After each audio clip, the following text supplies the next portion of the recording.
So if we look at an object, right, we got Earth and we have a little satellite going around Earth. Right? What's causing the satellite to go around Earth is the gravitational attraction between them. Right? So we can make predictions on how that satellite will move based on the gravitational force acting on it. So we know what makes it actually orbit is the centripetal force is equal to mass times the centripetal acceleration, or mass times v squared over r. Right? And the force that's causing it, like I said, is the gravitational force. It's the fact that Earth actually physically pulls on it so it would rotate around it. So that gravitational force equation is the g times the mass of the satellite times the mass of the, my handwriting is all kinds of crazy. Let's try that again. Is equal to g times the mass of the satellite times the mass of the Earth divided by the distance between them squared. All right, so this is the distance between the center of the Earth and the center of the satellite. So we're using this information to help talk a little bit about what is that satellite actually doing as it rotates around Earth or orbits around Earth. All right. We are going to look at the fact that it follows a circular path. Right? We're not interested in the speed necessarily that it's taking. We're more interested in the time it takes to get around the path. So we're going to take a look at the fact that v, that speed, is equal to the distance it travels for one trip around, divided by the time of that travel. We are going to use capital T here because that's the symbol we use for period. All right, the time for one thing to happen.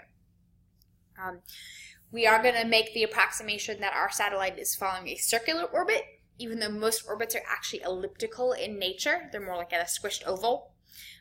So using that, we will use the distance formula as 2 pi r. Right? Where we have v in our original equation, we can now substitute that into our equation. So I have the mass of my satellite times my velocity, which is that 2 pi r over t. That whole term is squared, divided by r, is equal to g times the mass of the satellite times the mass of the Earth divided by r squared. Okay.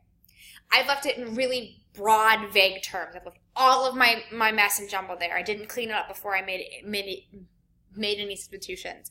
So before I go any farther, let's go ahead and clean up as much of this as we can.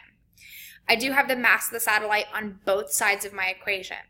Because I have it on both sides of my equation, I'm able to cancel it out. So that one goes, that one goes. I do also have this r in the denominator in both of them, but I have one more on the right-hand side than I do on the left-hand side. So this one will go away, but only one of these, the other one will go away. So I can simplify this down. When I simplify this down, I have that 2 pi r over t, that term is still squared, is equal to g times the mass of the Earth divided by my radius.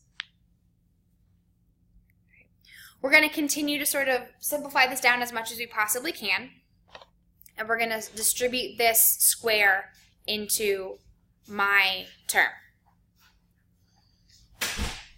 So when I do that, I get 4 pi squared r squared over t squared is equal to g me over r.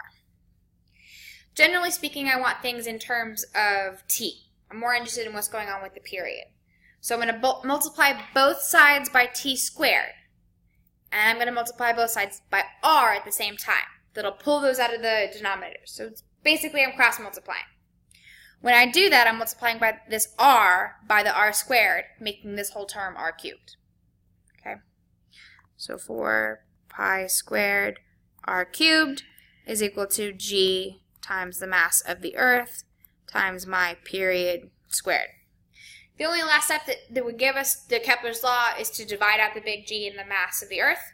And when I do that, I get my period squared is equal to 4 pi squared r cubed divided by g me. generally speaking, you would pick sort of an object that you're interested in having all of the rotations around. So I could look at, say, the sun, all the orbits around the sun. So then I would pick the mass of the sun, right?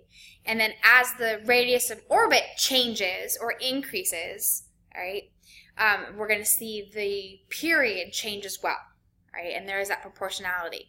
Overall, we get Kepler's law being the square of the period is proportional to the cube of the radius. And that's sort of where that whole formula came from. A little bit more simplified than what we talked about in class.